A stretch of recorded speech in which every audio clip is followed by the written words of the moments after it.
welcome to another episode of A Fresh Perspective with Jeff Charles, with your boy, Jeff Charles, your favorite contrarian conservatarian, where we prefer truth over narrative and principles over politics.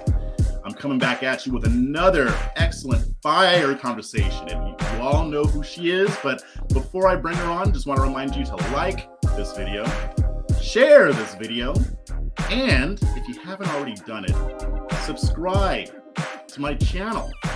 I'm going to be doing a lot of interviews. I've already done a bunch of them. I just haven't released them yet. So you're going to want to subscribe so that you'll be notified whenever I upload a new episode. I'm having a lot of great fire conversation. We get into depth on a lot of the issues that people are thinking about today. So definitely subscribe, share this video. That helps me a lot. And like this video as well. It only takes like 5 seconds to do all three. Click, click, click, clickety, click. That's it. All right. Also, want to remind you that LibertyNation.com is a proud sponsor of A Fresh Perspective. Check out LibertyNation.com for all of your conservatarian news, original articles, analysis, videos, podcasts, Liberty Nation Radio, and their signature TV program, The Conservative Five, all on LibertyNation.com, where truth is making a comeback. Now, my guest she doesn't really need an introduction, and I'm a little bit scared, and I'll tell you why in a second. But I have with me the lovely author, co-host of Cut the Bull podcast, contributor for The Blaze, the lovely and amazing Shemeka Michelle. How you doing, sis? Thank you for that great introduction. I'm just sitting here hoping I don't have M&Ms in my teeth, because that's what I was eating before you brought me out. Wait, are these the woke M&Ms, or is that still a thing, or? Well, so I've been working on this same bag since before they came out, that they had changed. So I still have the racist M&Ms with the go-go boots. Yeah. You heard it here, folks. Shemeka Michelle still eats racist M&Ms. Right. Yeah, I'm really excited about this. I've been wanting to talk to you for a long time, and we haven't even gotten to have a conversation like this before. It's always been on Twitter, so I'm very excited about this. Like I said, I'm a little scared because I'm going to be asking you questions, but I know you're going to be asking me some questions too. So, all right. Anyway, let's see how it's going. Yes, I'm ready to get all in your business. I bet. I'm sure. And I'm sure everybody's waiting for it too. But before we get into everything, why don't you tell us a little bit about yourself for the few people on earth who don't know who you are? Well, I am a mother of 3. I have 3 daughters, 16, 18, and 25. I want to say 26 so bad, but that's not until next month, and she'll be mad that I'm making her a little older. So I started a group called Naked Girls back in 2013, which was after going through divorce. I felt like that I needed a place for women to be open, honest, and emotionally exposed. Going through divorce, especially as an ordained minister, I felt like I was always expected to be on. I still had to preach and teach and sing, even though my life was cracking like glass. And I felt like there was no one being honest with me. No one really talking about struggles or issues in an honest way. So I felt like, let me be the first one to take off the mask, stop lying, and be that person that I wish I had when I was going through hard times. So that's why I started Naked Girls. And I had just been doing cultural commentary. People would ask me questions. I decided to do a book to put all the advice that I had in a book, which is how I came up with Keep It Naked, a naked girl's guide to live life authentically. It's an aggressive self-help book based on my own life experiences. And I've been talking ever since. So I got into politics because I got kicked off Facebook and started putting videos on Twitter.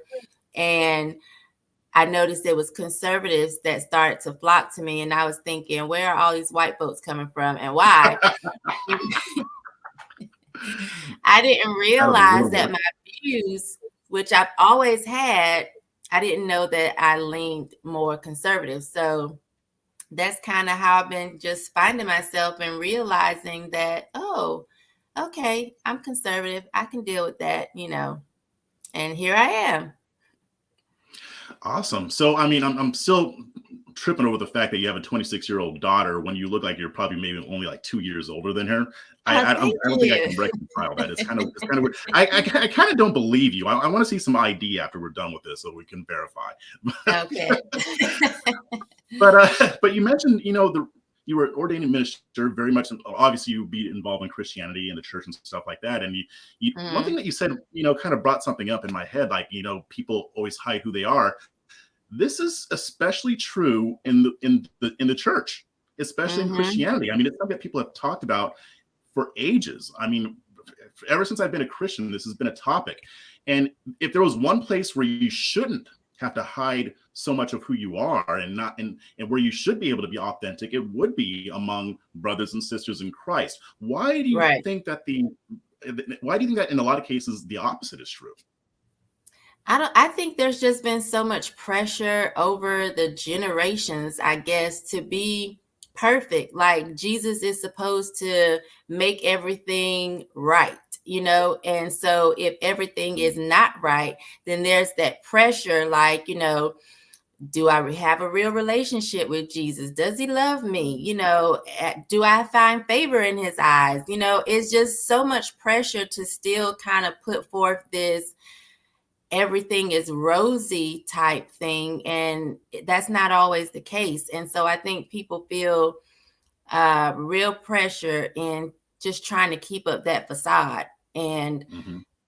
they tell you, well, come as you are, or this is a place where if you're where you can rest if you're weary, and that's just not always the case. And it's Hmm. been the culture, I think, in the church for a very long time, that you have to pretend that you're something that you're not, or that things are great when they aren't, and it just becomes a lot. Yeah, I mean, it's something. I mean, I think that drives a lot of people away. I mean, I know church attendance in general has plummeted, and the church Hmm. Christianity does not have as much of an influence over the culture as it used to. I think that's one of the biggest reasons why. It's because in the church they do exactly what you said. They sell this idea that you're going to be accepted, but when you get into it in practice, you'll be more accepted by people outside of Christianity than you will by Christians, and that's not how it's supposed to be. Whether you're struggling with something, or whether you're struggling with a sin, or just a bad circumstance in your life, there is a lot of pressure to pretend like everything is okay, because it's almost like the implication is that if it's not, then you must not be right with God. You must not Right. be in Christ, or whatever. And I think Yes. I think it's really sad. It really is. And you mentioned that we don't have that influence anymore over the culture or society. That is so true. Like, I can remember growing up, there were certain things that you wouldn't do at church. You wouldn't curse on the church grounds, or, Mhm. now I know here we had a young man to be shot right in the church parking lot. And it's Mhm. almost like we don't have that same reverence. They don't have that same reverence that we had growing up. The church really has lost a lot of their influence, and I think it is because they don't allow people to be who they really are, and they don't address things. It used to be, even when I was in sin, I could, as a young person, go to church. And if they were talking about sin, I'm like, ooh, who told them my business? But Mhm. I still had that respect for the church. Now, they don't really talk about sin. They talk about what they feel like you want to hear. They massage you. They Yeah. just, and the respect is gone. It's almost like that relationship between a child and a parent. If you have a parent that does not put their foot down, you don't respect them as much. Mhm. Sometimes you see a child and you say, all they need is, guidance. All they need is to know someone care. All they need is someone to Mhm. redirect them. That's what kind of the church used to do as well. And now they don't have that respect. And so people are just kind of running amok because the church is just not what it used to be. Yeah, it's not. And it's like, and I get, because there's like this saying, some people tell the truth in love, and some people just love to tell the truth. And especially Right. in the church, they just love to tell you all about yourself. And that's how I think a lot of it was in the past. And I think they've almost overshot when I think a lot of it was an attempt to correct that. And that's Right. why you have a lot of pastors who just tell you what you want to hear. Oh, you're special, whatever. They don't talk about sin, when the reality is that you got to do both. You can Right. talk about sin while not condemning people. I Exactly. mean, the way that, yeah. I mean, Jesus models that in the Gospels. All you have to do is look at the Gospels, and that should be the blueprint. But Yeah. it's like we don't follow it. Right. I've been trying to figure out how we have churches now that are called like the gay church. Yeah. Like, how do you know, like, okay, gays or anybody should be welcome in church, but then how do you say, how is this the name of your church, the gay church? And it's just Right. like, it just doesn't seem right to me. Yeah, I mean, I think a lot of progressivism has been creeping into the church, and I think we're seeing kind of the outworking of it. Mm-hmm. But do you think it'll change, or do you see any efforts to really change it? I haven't been paying as much attention to that world lately. I don't pay as much of attention either because I don't go. I'm I'm like, okay, whatever. So I don't know. I don't know if we'll ever see the days of old again when it comes to the church. That's the one thing I feel like has changed, and I don't have confidence that it will change back. Not that it necessarily needs to go exactly back to what it used to be, but it's Right. just almost like it has drifted so far from biblical principles that I just don't know if it's going to go back. I can't see it going back. Yeah, yeah, and a lot of the message has gotten diluted because they want to appeal to more people, and I understand Right. that. But at the same time, there's got to be a balance, and hopefully, there will be churches that find that balance again, because it's necessary, especially right now with what we're dealing with in this country. Mm-hmm. Um, but I really wanted to talk to you about this debate over hip hop. I'm sure you saw the either, depending on where you stand, the reaction or the fallout from the Super Bowl halftime show, right? I Um, did. yes. So where do you stand on that whole thing with the whole hip hop, is horrible and yada, yada, yada? So I do think there are some good points. Like, I was talking to Jason and he asked me, do I feel like he compared hip hop to pornography? And initially I was thinking, absolutely not. But then I looked up pornography, and it was like writings or images or videos that are sexually explicit. And so then I'm like, well, let me see what explicit means. Just because I use these terms all the time doesn't mean I necessarily knew exactly what they meant. And so Right. I'm like, okay, let me see what explicit means. And it's like pretty much not leaving anything to the imagination. And I'm Mhm. like, well, I guess the answer is yes. I do think some of the music that's put out from hip hop is sexually explicit or can be like pornography, especially the ones I listen to or listen Mhm. to. I'm a big fan of Ghetto Boys, and they had a song called The Other Level. I don't know if you've ever heard it, but let me tell you. Oh my gosh, this is really pornography in a rap song. It's probably one Mhm. of the most sexually explicit ones that I can think of right off the top of my head, but I know every word for word. Like, I still like that kind of music. Ghetto Boys were my favorite. And so I do think I see the points that it's not always clean, it's not always positive. It, Mhm. sometimes sends the wrong message. I do think for kids that may not have other influences in their lives, that it can have a negative impact, because and that's with anything, if you let the TV or celebrities raise your children, it may have a negative impact on them. So I see that side of it. What I didn't like was the whole they're thugs, or I don't feel like that is necessarily the primary cause or the only cause to the things that we are seeing that has negatively impacted the Black community. So I don't feel like that's fair to just make hip hop the prime devil or evil. Like, Right. our children are this because of hip hop. I think, my kids listen to hip hop and they are very good kids, very Right. smart. My 18-year-old graduated with a 4.3 GPA. She's full scholarship to college because she also has great parents and other things that Mhm. influence her life. And so I don't like when we try to just act as if hip hop is the only problem or the primary problem. I think there are other problems.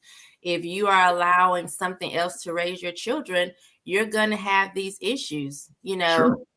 I grew up looking at a lot of horror movies, like Friday the 13th was a big deal. Halloween was a big deal. Nightmare on Elm Street was a big Mhm. deal.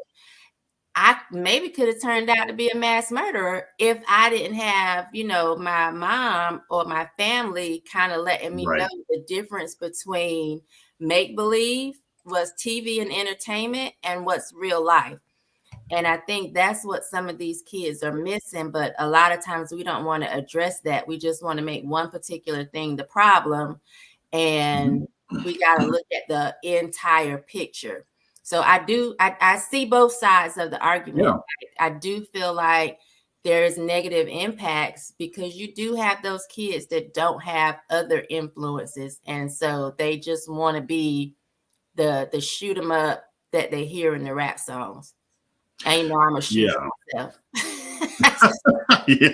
I mean, because I was seeing this stuff play out on Twitter. I mean, I saw Dr. Carol Swain tweet out, what have rappers done to help Black lives, and I get the point that she was making, but I disagreed with it. And I like Dr. Carol Swain, but I think she was unplugged on this one. Like, I don't think she really understands because there are a lot of people who responded, I was uh, one of them. yeah, exactly. There are plenty of rappers who have used the money, that the wealth that they have amassed from their music, to Mhm. benefit the Black community. There are tons of them.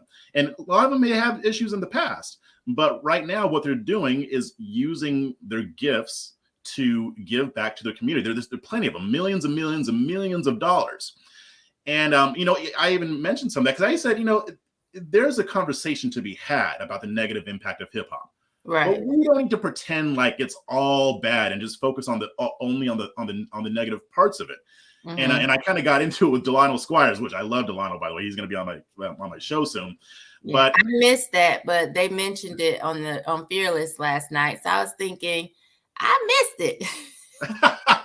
yeah. I mean, he was saying, does that make up for the influence that they have over the culture? And I'm like, I'm not even going there because I'm just saying, let's talk about the negative, but let's not pretend like all these people are just out there not doing anything for the Black community, Right, because that's demonstrably false. And I think we need to acknowledge that as well. I right, don't think we need to demonize an entire art form or an entire genre of music because of that, because right, frankly, hip hop is not the only genre of music. And I'm going to talk about that in a second, that is not the only genre of music that is problematic and could be having a bad influence. Um, but here's my thing. Why do you think that, especially when it concerns hip hop, and especially among conservatives, and maybe even Black conservatives specifically, mhm. why do people attribute so much power to hip hop? I mean, I used to be a musician. I know how powerful music is, but I know for a fact that hip hop isn't what's causing a lot of these kids to sell drugs or shoot each other. So why do you think people ascribe so much power to this art form that they don't to others? I think that it's easier because I think if you can just point to, oh, it's your fault, Cardi B, or it's your fault, Dr. Dre, then we don't have to take responsibility, especially as parents, for our Mm, lack of influence. I always tell people one of the things my kid's father told me very early on was, you're going to be the first example to these girls of what a woman is. mm. And I heard that and I took that to heart, and it has always stuck with me their entire lives. So for me, I'm not intimidated by Cardi B. I don't look at Cardi B like, oh my gosh, my girls are gonna wanna, sing about WAP, or oh my Mhm. gosh, now my oldest daughter, she does a little bit of things that I'm like, but even still, I feel like I have provided enough influence that when the Bible says train a child in the way that they should go, Mhm. and when they're older, they should not depart. To me, you may stray a little bit, but you'll come back to where you're supposed to be. So I feel like I've given them enough examples, or a great example in myself, that I'm not intimidated by Cardi B. I don't feel like Mhm. I need to put Cardi B down to make myself look better. Like, I took this parenting role very seriously and made sure that my kids listen. My kids love Alanis Morissette. You Mhm. know, my kids love Ghetto Boys. They love, Mhm. No Doubt. There are things that I did to kind of make them well-rounded music lovers, Yeah. that I don't have to say if something happens to them and it's negative, oh, it's hip hop's fault. No, it's my fault. It's their dad, it's Might our have been Metallica's fault. right. So I think it's just easier to point to hip hop, because if we don't just throw it on hip hop, then we have to address other issues. We Mhm. have to address how we put our kids in front of the TV and we walk away to be on the phone, to go after our own careers, we let the school raise them. Like, no, we got to take responsibility. If your child is trying to be the next Kodak Black, that's your fault as a parent. Exactly. Yeah. Exactly, and it actually comes back, and this it's weird because this keeps coming up in my interviews. Like I spoke with Hotep Jesus, King Randall, about different subjects, but Hmm. the topic of environment always comes up. It's the environment, Yeah. not necessarily the music itself. Right. And what I found interesting, I mean, because I like all kinds of music. I grew up the same way your daughters did. I love all kinds of music. I like hip hop. I'm not as versed in it as everybody else is, but I'll listen to hip hop. I like Tupac. I'll listen to some Biggie, whatever. Hmm. I'm a little picky about it. I won't just listen because a lot of the stuff they make now is trash. Right. That's how I feel about it. But I'm just picky about it. But I will listen to it. Sometimes I'll just go to Spotify and I just want to listen to Nas all day, and I do that. But Right. I also listen to a lot of rock music, and I'm going to throw out a statistics, since a lot of these people criticizing the halftime show are very fond of certain statistics. I'm going to give some of my own. So Okay. the suicide rate. What do you think the difference is between the suicide rate in the black community and the white community? What would you think it was? I think they kill themselves a lot more than we do. That's just me. I don't know what the rate would be, but typically, I don't think we take our own lives as much. That's just me. Yeah, it's twice. It's Ooh. twice the percentage. Their percentage is twice the amount that black people kill themselves. Black people are actually on the low end of suicide. Uh, Oh, wow. yeah, white people on the high end. I think it's like a 16%, something like that. Actually, I think it might be more than that. I can't remember. Anyway, it's more than double the amount. Now, being somebody who's listened to all kinds of music, I used to listen to a lot of rock, emo, grunge, metal, whatever. I love it all, and a lot of that music is very depressing. A Mm, lot of it. A lot of it. I mean, I've heard some crazy lyrics.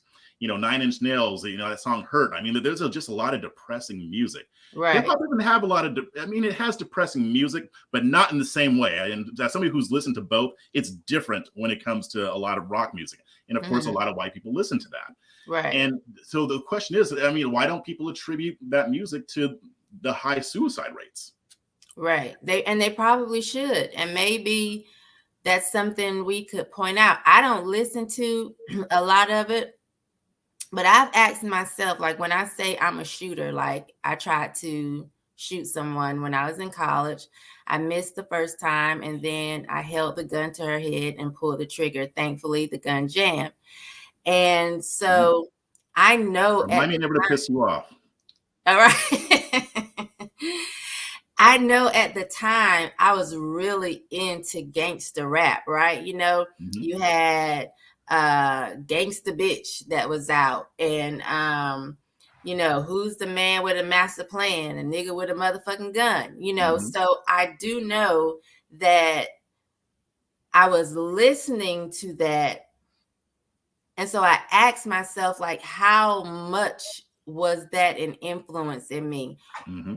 Or, just being around certain people like that had guns and was doing this type of stuff, because I didn't go out and buy it. My family didn't have Right. guns for me to get to.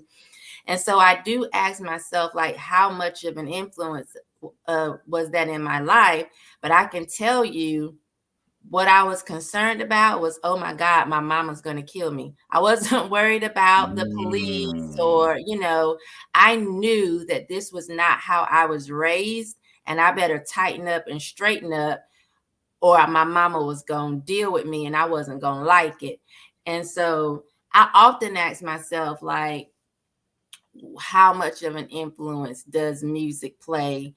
Um, like, why did I do that? Why did I Mhm. feel like that was okay? Why was I toting a gun at the time? It was like the cool thing to do, I guess, especially Right. being a girl. Um, but I just know that with my own children, I make sure that they know the difference between what I say make believe and real life. Right.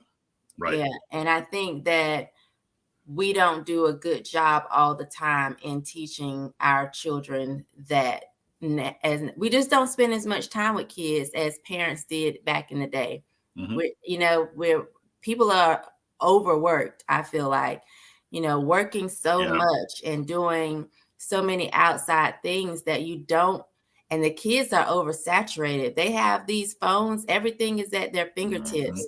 So you got to be even more diligent than, say, my grandmother was with my mom. Like, you have Sure. to be really paying attention, because I'm on social media a lot, and I've seen even people that I know, their children post videos that I'm like, oh my gosh. I'm talking about in sex acts and just doing things they have no business doing, and their parents are oblivious Yeah. because they're not on social media as much. They're not paying attention. And I'm like, child, Yeah. you They might, don't even know what's out there to right, even know what their kids are consuming. If they knew, I think exactly. it'd be different. Yes, you gotta be in your kids' business. This is not the time to let them close the door and just like, oh, I'm gonna give them their privacy. No, you don't have any privacy. You're not Right. paying bills. I'm all up in through this. No, no, you're right. It's important, especially now. And I mean, when it comes to the whole music thing, I mean, especially with hip hop, I mean, it's who mostly listens to white pop, hip hop. It's white kids. They're not out there shooting each other. So Yeah. here's my theory, and I want to see what you think of it. Here's my theory. Hmm. I don't think that hip hop specifically drives criminal behavior. I Hmm. don't necessarily think that depressing rock music necessarily drives suicide.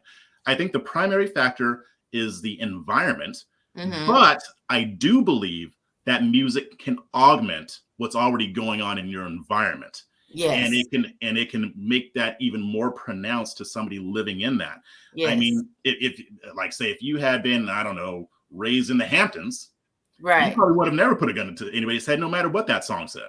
Right. So that's what I think. That's I think is the proper way to address the issue. I think that that's more accurate to say than just saying, "Oh, it's that hip hop music." If you Right. erased hip hop music tomorrow, we'd have the exact same problems, and nothing would change. Like my friend Darvio says, if you eliminated hip hop and black kids started listening to Johnny Mathis, we'd still have the exact same problem. It wouldn't really save many lives at all, if any. Right. But what the idea is that I think that it's more important to focus on the environment than the music Yeah. itself because the music isn't what's doing it. What do you think? Yeah, I definitely think we have to focus on the environment. And there's so many things that influence environment. Again, it goes back to parenting and how, like, and that's a responsibility of the parent. The Yes, parent is parents are part of the responsible for environment. the, Yeah. yeah, environment that their child is raised in. So again, I think it's just easier for people to point the finger at hip hop, because if not, it's going to require work. It's going to require it's going to require work. Thank God my kids Mhm. are pretty much older, but you are always a parent. You always have to pay attention to what's going on. And we like to have kids, but I don't think we always want to mother and father them. Wow. Yeah, I think that's true. And I think that transcends race, whether black, white, Hispanic, or otherwise. I mean, I think Yeah. that we're seeing a lot of that happening. And I Mhm. want to kind of even transition a little bit and talk about how this, works in the black conservative movement. But before I get into that, I also want to just remind you guys, don't forget to head on over to libertynation.com, a proud sponsor of A Fresh Perspective and this awesome conversation that we're having. So I always say it, but I'm going to say it again. Liberty Nation, if you're on the right, if you're more of a conservative type, but you want to hear from different points of view on the right, whether it's a conservatarian like myself or traditional Republican, anarcho-capitalist, whatever, we have all that over at libertynation.com. So definitely check it out. You'll get always new and original material with a giant helping of nuance and not just that normal superficial spin that you see on a lot of other websites. So you can sign up for the daily briefing, member zone, and also just check out the articles and also the YouTube channel as well. So definitely head on over to libertynation.com, where truth is making a comeback. So I want to talk about this in the realm of black conservatism, because I mean, you know how I am. I hate when we do things that drive people away. Okay. Especially black people, right? I mean, people always talk about, why don't black people vote for Republicans? And stuff like this is one of the things that a lot of black people who might be conservative, they look at it and they say, well, I mean, I might agree with some stuff here and there, but if they're bashing my culture like that, or if all they have to say about hip hop or black culture in general is negative, why would I think that they would even do anything for me, even if I were to vote for them? So how do you think that conversations like this fit into the overall black conservative movement? Or how do you think that this affects the political landscape in that regard? I don't know, because on one hand, like when I hear people say, like, let's just take Candace, for example. Mm-hmm. Even though she has a lot of followers and she has a really big presence, I don't think she is as important as a lot of people have made her to be, because I Okay. know a lot of people who have no idea who Candace Owens is. Right. So it's like, no matter what she says, they are clueless of it. So sometimes I think we think we are more important than we are. And Mm-hmm. we're like, oh, she's going to run people away. Well, she may run some people away, but there's so many people that don't know her that may That's know true. me or may know you. And, I think we can't discount the effect that, other people may have, simply because you have some of these mainstream people that just say dumb stuff sometimes. And I meant to ask you, do you have a bleep button? I just need to know how much I need to censor myself. Not a whole lot.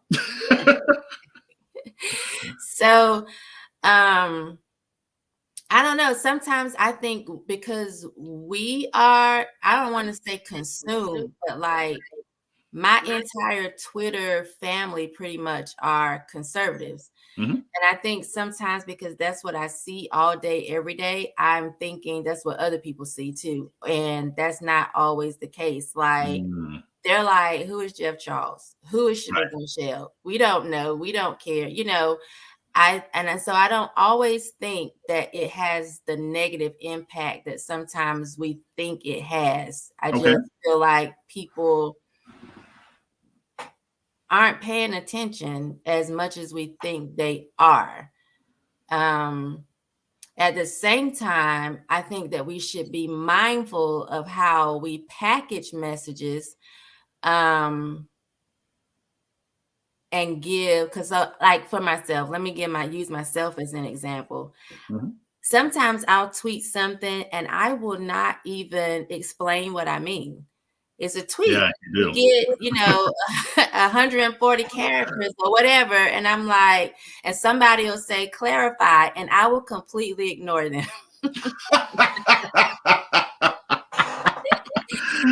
I'm like, And no. sometimes you be tweeting stuff, and I'm looking at, I'm like, yeah, there's like a deeper meaning here, but Yeah. and I kind of want to know what it is, but I think I can kind of figure it out. But Yeah.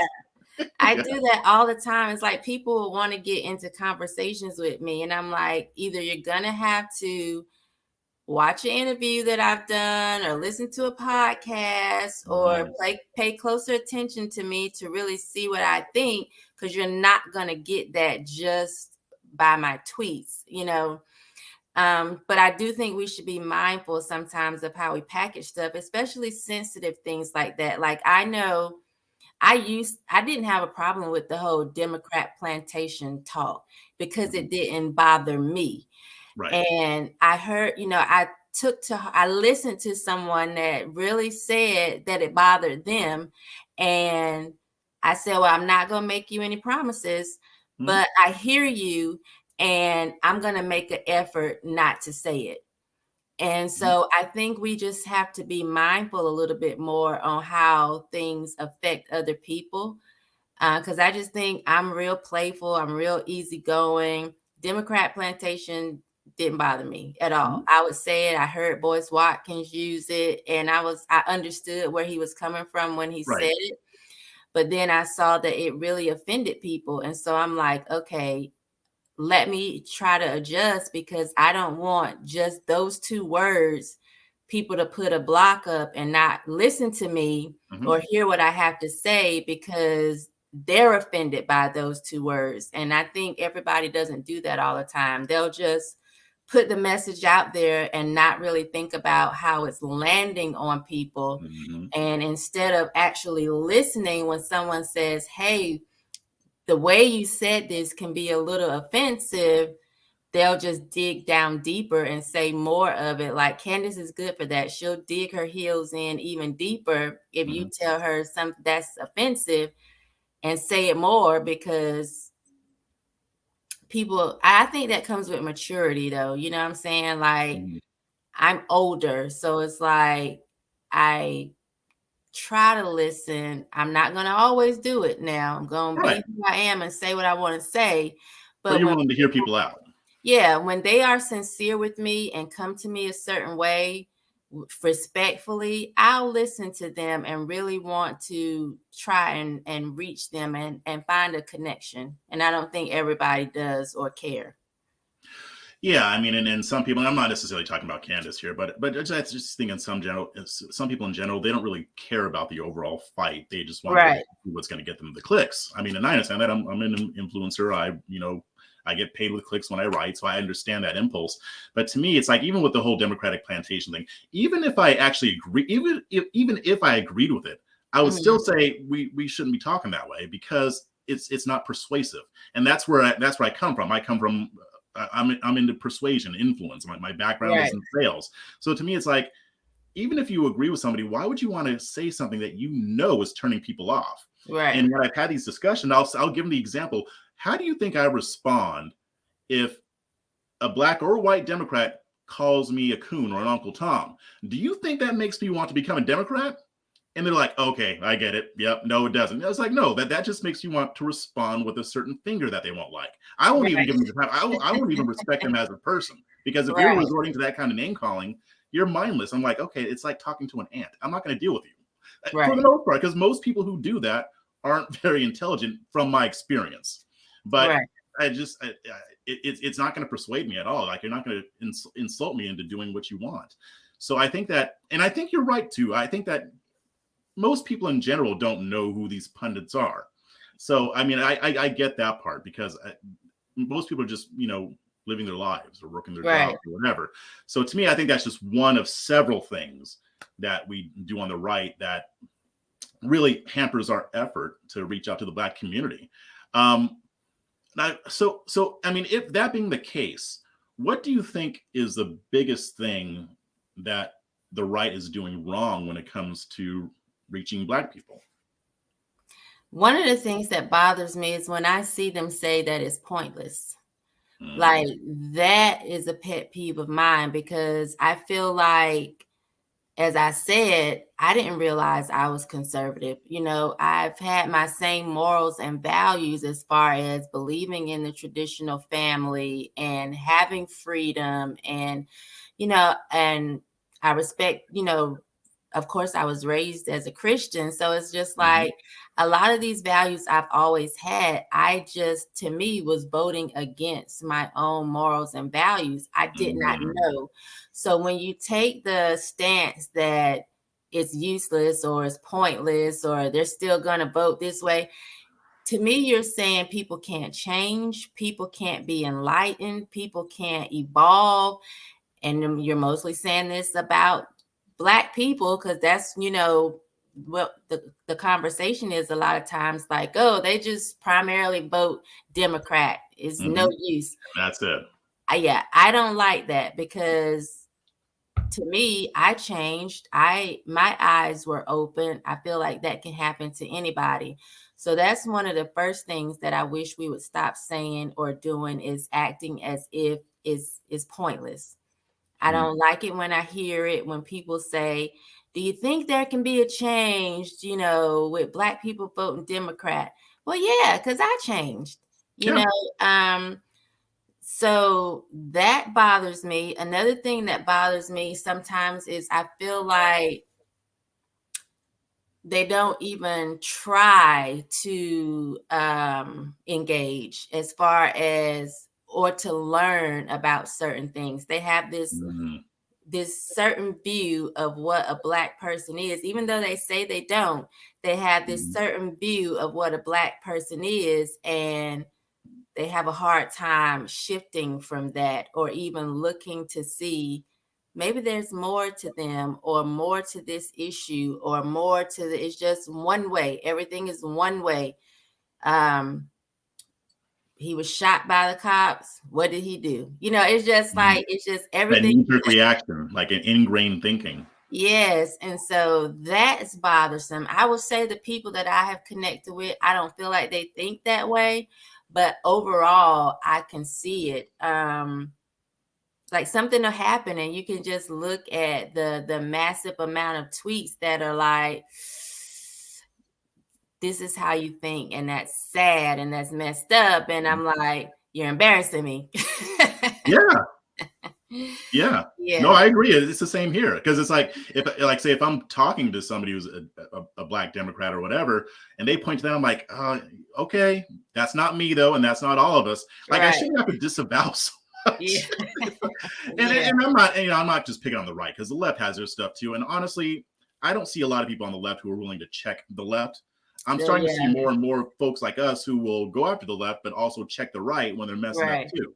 So I mean, I can at least point to that there are a lot of us who don't agree with it, and I do see conservatives coming around on a lot of these issues. Like most of my like when the Amir Locke shooting happened, and I was tweeting about it and I Mm. wrote about it. I mean, my audience is like yours, mostly conservative, and I maybe got like 4 or 5 people who said that that shooting was justified.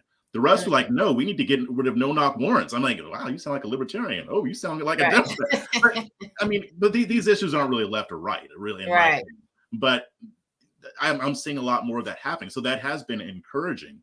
But I think it seems like a lot of what I do to try to change the mindset on the right is really education.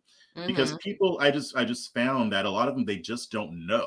And I know that we a lot of times we just assume that they do. And like, oh, Mhm. they know what they're saying. I'm like, no, no, most of these people don't know. Yes, some of them, yeah, some of them are doing it on purpose. Right. But most they really don't know what they don't know. I mean, and if you That's say true. if you grow up in flyover country, you don't meet a whole lot of Black people. That's just the way it is. That's Right. just the way the population has been spread out. Most of what they know about Black people they see on TV, and it's not Right. just right wing media because CNN does it too. They just do it differently. So you don't know what you don't know, and I Mhm. think when a lot of them are exposed to more information, it'll turn the light bulb on. Yeah, a lot of them are stubborn. They want to stick to the ways. They don't want to have to admit that they were wrong about something. But there are a lot who are more open minded. So I do see more of a change. I don't know. Are you seeing that too, or what's your experience like?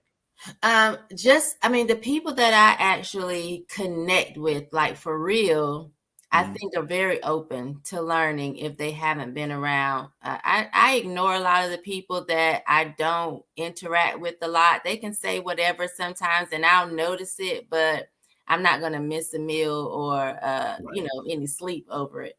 Hmm. But people that I actually interact with, I think they're so cool and they're so open, and like I feel like I'm learning stuff too at the same Hmm. time. Like I met a conservative a couple years ago, conservative white woman, like real white, blonde, white. Hmm. Like And Fox News white. yes. And so, like, we have such a good time learning different things about each other. I had never tried pumpkin until she made some type of like pumpkin Really? souffle. Yeah, I had never had it before because I'm like, girl, we do sweet potato pie. And Oh, so, okay. like, we enjoy learning things about each other. Stereotypical things, to be honest, but it's Mhm. so funny. Like, it's just good that we have this type of relationship where we can talk to each other and we're not walking on eggshells. Yeah. Like, we were in DC one time and she stopped to pet this dog, and it was like a big old dog, and she was Mhm. hugging it. And I'm like, first of all, this dog is a stranger. But anyway, she was hugging the dog and all in the dog's face. And then she stood up and she goes, okay, we have to take our picture together now. I said, like, now you've been hugging all on that dog. That we don't do that as Black people. Yeah, see, I'll pet a dog, but I'm not going to hug a dog unless it belongs to Yeah, me. I was like, no, ma'am. And then you think we getting ready to get close in this picture? No, ma'am, we not doing that. That's wrong. And so we have that type of relationship where she'll come back and be like, girl, we don't do that as white people. It might be something else. So, like, those are the type of people that I like to be around, where we can just actually learn from each other. It's relaxing. We're not walking on eggshells. We're not worried about hurting each other's feelings, or, we can joke. Those are the people that I love to talk to and be around. And I think a lot of people that interact with me that are white conservatives mostly are like that. Like, Yeah. yeah, for the most part, like, they're just cool people. Yeah. And it's funny that you bring that up because I think that the elites, and I'm not talking about left or right here, I'm just talking about the elites, Mm-hmm. they want us walking on eggshells. And Mm-hmm. this whole Joe Rogan thing really brought that to light for me because I'd seen Mm-hmm. this already coming, but that was specific because what a lot of people don't realize is that even in the way he used the N word, just like Biden did, just like people with the Young Turks did, Mm-hmm. 20 years ago, that was acceptable. And Right. John McWhorter. Yes. Yeah, he wrote a piece for the New York Times, and he was talking about this, about how back in the day, if a white person used the full word with the hard R, but Mm-hmm. they were quoting someone else, or maybe they were talking about a situation where racism was happening, nobody got offended. It Right. was, and even in the article, he said, but there was a difference between people who just kept using it and quoting other people, and you could just tell they just wanted to use a word. That was Right. considered obnoxious. But if somebody were just like, if they were reading The Adventures of Huckleberry Finn and they used the word, nobody got offended, including Black people. But Right. nowadays, they're trying to act like it's always been the case that whenever a white person uses the word, that means that they're racist. That's a Right. lie. And Right. people, around our age, and I think even younger, they know that that's not true, but they want us on eggshells around on this type of stuff. And I Mm-hmm. think they want to keep pushing that window to even go beyond with other types of conversations too, so that we are in a situation where they don't necessarily have to cancel us anymore. We'll just do it to ourselves. They don't have Exactly. to call us racist. We're going to do it to ourselves because we will have become so hypersensitive Mm-hmm. that we will feel like we have to self-censor. And if we make a mistake, even if it's something that would have been acceptable 10 years ago, that's still going to they're going to try to ruin your career. Now, fortunately, Joe Rogan is uncancelable, but still, regular people are not. So, Right. Exactly. yeah, so what I'm seeing is that they want us to be apprehensive about having certain conversations, because the last thing that they want is for people, whether they're left, right, or otherwise, to find common ground and realize that it's not necessarily the left and right that are enemies. I mean, yeah, disagreements, opposition, whatever, opponents, Mm-hmm. but the enemy are those people, the Right. elites, the elites who don't want us to see what they're doing. What do you think? I mean, I'm sure you've probably seen that play out too. Yes, I totally agree. Because the Joe Rogan thing did not bother me one bit. I thought it was blown completely out of proportion. And but there's a lot of things that don't bother me. Like I wasn't bothered when Roseanne said the woman looked like she was that didn't bother me at all either. So it's like, so I try to hear people when they say something, and try to listen to see if maybe they have a valid point, because I'm just so unbothered by a lot of stuff. But I do think that the elites are trying to, like you said, divide us, because certain things, that was no big deal. I mean, we grew up in the time of the Jeffersons, and George would always say, "Nigga, please." Like, Okay. this was on TV, Yeah. and now it's like, where the only place it's acceptable is in rap music. And that just used to not be the case. It wasn't that big of a deal. I say all the time, and my kids say it too. Like, if a guy does something that gets on our nerves, we'll be like, niggas and flies. I do. Niggas and flies. And it's just like, no big deal. If I heard one of my white friends say that, I would not be upset, because I think if they've been around me so much and their man or somebody does something to them and they go, niggas and flies, I do despise, it's just going to be like a saying. They hear Shemeka say it so much. I haven't heard that saying in years. Yeah, if you're around me and my kids, you would hear us say it. And that's like, my uncle used to say that all the time. Yeah. Niggas and flies, I do this. Yes.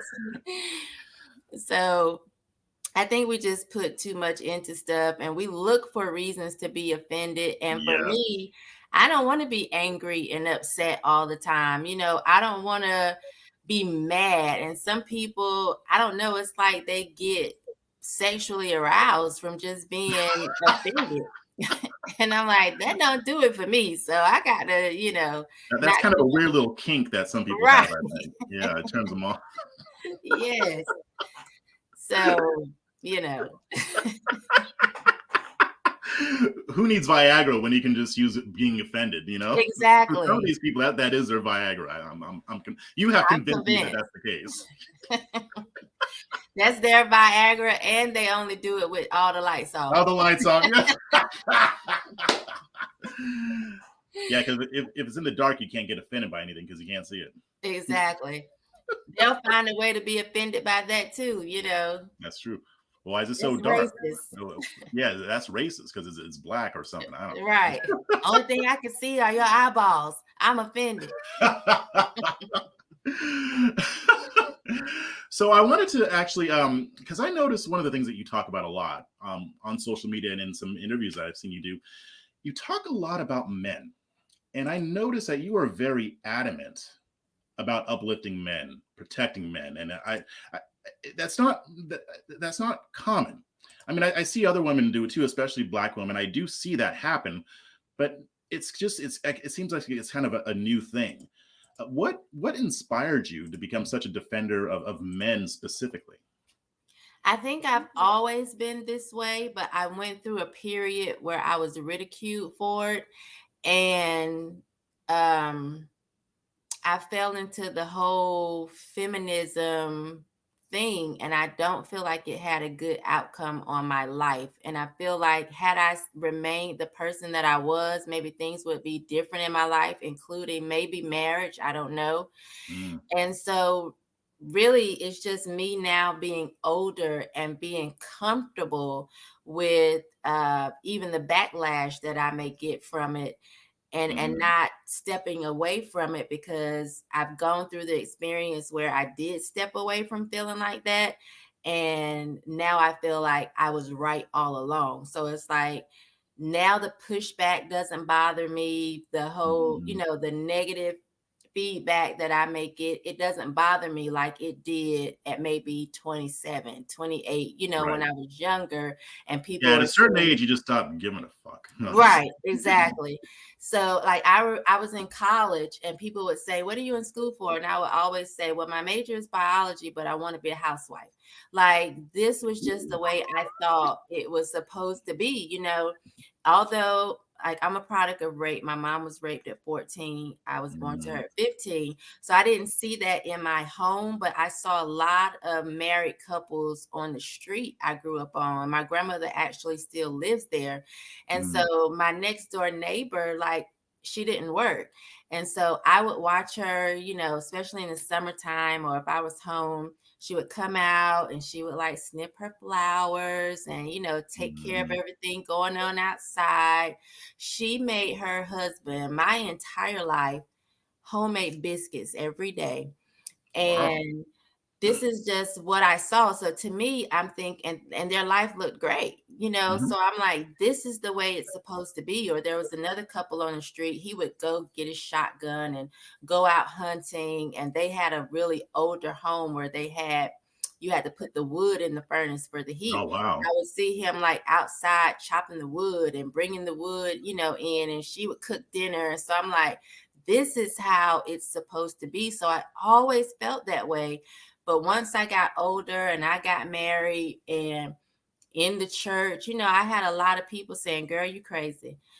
You need to have your own money. You need to not be, depending Mhm. on this man, and you need to be independent." And I wouldn't stay home and take care of those kids. Those kids need to go to daycare, and you need to be going after your career, and you need to be, and I listened to a lot of that, or a lot of my marriage, I felt like I was missing out on something, Mhm. because I was at home when I was raising the kids. And now that I'm older and I feel like my kids turned out really great, I'm like, I did the right thing by being available to my children and Yeah. being there for them and being able to help with homework and seeing them off to school and being home when they get home and coming to parent teacher conferences and honor roll programs. Like I feel like it made a big difference in my kids' life. And so I feel like I was right.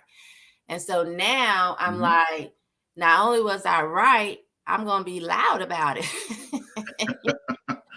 So, I'm shocked. yeah, right. I know it's hard to believe. So, when I still get the negative feedback from it, but it now just makes me want to say it even more and be even louder about it, because I'm like, there's nothing that anybody can say that can change my mind on feeling that way.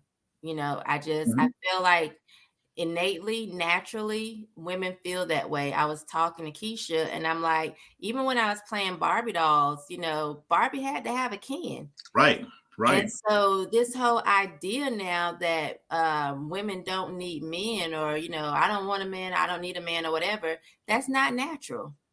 And Mhm. I truly, truly believe that, because even though I didn't see it in my house up close and personal, Barbie had to have a Ken. That's Right. just the way it You was. saw it modeled in other ways. Yeah. And so it felt natural. I never tried to have Barbie having her kids and didn't have a man around, you know? So Yeah, they never portrayed Barbie as a single mother, not that I remember ever. probably did. Yeah. Yes. And I'm telling you, even before I had furniture, I would take my little block and put my little washcloth over it. That was the bed, or, it might have been the couch. And like Barbie had a good life, and a man was included in that life. Barbie Mhm. wasn't working 12 and 14 hours trying to be equal to Ken. Barbie was at home. She was cooking dinner. She was walking around on her tiptoes, Mhm. looking real good. That's the way I believe it's supposed to be. So, now I'm like, you can hate me for it, but I'm right. Yeah. Well, and there are a lot of it. There is a movement against masculinity, and there are a lot of attacks on masculinity. I wanted to ask you, what are the attacks on men and masculinity that bother you the most? The ones that piss you off the most? trying to make them women. Mm. I read an article just today where they were talking about women are not looking for men who are, they're like purposely not choosing men that they feel are misogynist or that want to be more patriarchal. And I'm like, so you want a bitch is kind of what you're saying. And it just bothers me because let the man be the man. You be the woman. Stop trying to be masculine and stop trying to make him feminine. Like I've had to have this conversation with my own children when they Mm. have complained, like, Daddy doesn't do the things that you do. Like you'll sit and you'll talk to us and you'll laugh and play. You know, he does that sometime, but Daddy's out working. Like even though we are divorced, Daddy pays a lot for the home that we live in, the cars. You know, he bought all of them cars. You know, they all had Mhm. cars at 16. So I try to get them to understand I'm a female, so I'm going to be a little bit more of a nurturer. Right. He is a provider. If he loved you in the same exact way that I did, we would be homeless. That's just the bottom line. Mm. So don't look to your father to be your mother. Look to your father to be the father and let me be the mom.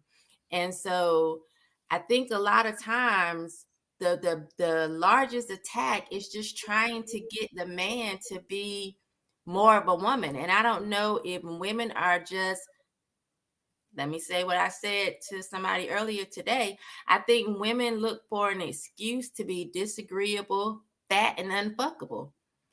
You know, and it's easier for them if they kind of water this man down and him Mm. not be a man, because then you can be lazy.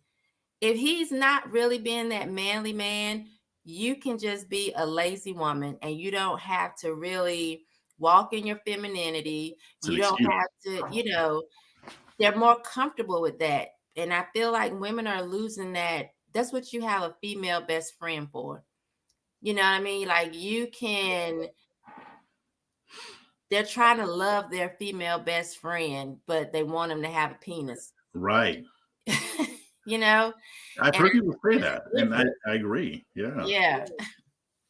It's Yeah. it's just interesting. It just seems like they're it's not just masculinity. I mean, you got masculinity on one hand, and then you got femininity on one hand, and these people are trying to erode both to Mm-hmm. where women are less feminine, men are Mm-hmm. less masculine.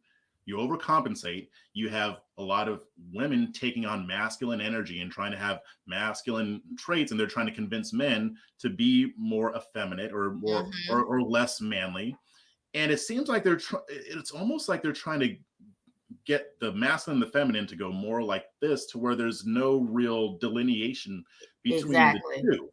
And that Exactly. and to me, that does go against human nature. That's not the way we're built. Right. I went into a clothing store, I think it was last year, getting ready for CPAC, and it was like it dawned on me a lot of the clothes looked the same. Like there Mm. was no real distinction. Like I was like, where's the pink? Where's the, lavender? Mhm. All I saw was a bunch of gray and navy blue. And I'm like, they don't even want us to dress feminine anymore. Like Mm. you have a lot of places that don't even have the male section or the female section. It's just like everything looks the same, and I do feel like that. And so we were talking about the M&Ms in the beginning. I was so upset when they put that green M&M in those in those sneakers, because I know people was like, "Oh, it's just an M&M," but Right. for me, it was like, why are y'all trying to make you have an issue with, like, her go-go boots were fine. They even took the brown M&M and put her on those little church mother heels. And I was like, what was wrong with her stilettos? Them even changing Minnie Mouse into a pantsuit. And I'm I just like, saw that. yes, a blue pantsuit at that. And I'm just like, I need y'all to get this shit together, because the more they do it, the higher my heels get, and I'm getting too old to be wearing Mhm. some of these stilettos, but I refuse to let them make me look like a little pubescent little boy, you know? Yeah. Yeah. So Goofy. I mean, if I want to see yeah, Hillary Clinton, I'll just look at Hillary Clinton. I don't want to see Minnie Mouse dressing up like Hillary Clinton. That's crazy. exactly. And so that bothers me so much. I've gotten to the point now where I have some cute pantsuits. I Mhm. almost won't wear them because I'm just like, even though I'll wear mine different, I'm purposely now like really trying to hold on to like really feminine clothing and dressing feminine because I'm like, y'all are not gonna turn me into a boy. I'm just not. You know, I'm Mhm. already skinny. So it's like if I don't show you that I have a waist, you can't tell that I got a shape. So it's like I'm gonna do it up all the way to the feminine Right. side because you don't want me to. So how do you think this whole paradigm is specifically affecting the Black community? Do you think it's affecting Black people differently, or do you think it's the same? Or because I mean, I see a lot of people talk about this, about how they're trying to feminize Black men specifically. And I kind of understand where they're coming from, but I do see them doing this with other men too. But do you think that there's a little bit of a difference in how this whole feminist movement is trying to do what we were talking about, but in the Black community? I definitely see more black flamboyant men than I do other races. Mm, Um, because I do know a lot of gay white men, they're not walking around like, yes, bitch. You know what I'm saying? They're not trying to dress like women. I don't see them doing it as much. And I don't know if that's because I'm just around more black people, but I really feel like it has had a greater effect more than what I saw coming up. Like I didn't see this coming up. You did have a few men that would try to, we call them transvestites or, mhm. drag queens or whatever. You saw a few, but now it's like they want you to actually think they are what they claim they feel. And I'm like, no, you're still a boy.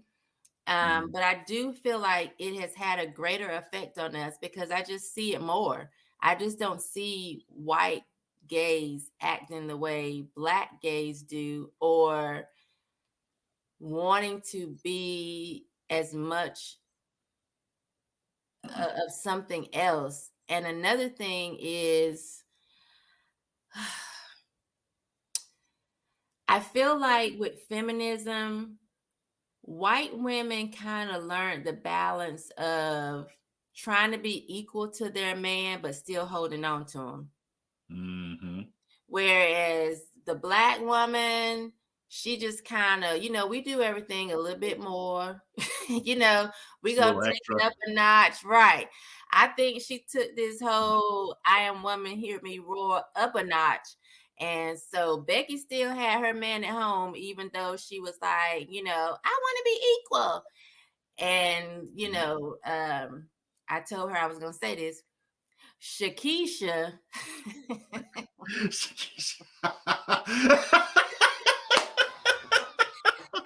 Oh she Lord. decided I want to be equal and you got to go because I don't need you. Like we just took it a little bit further.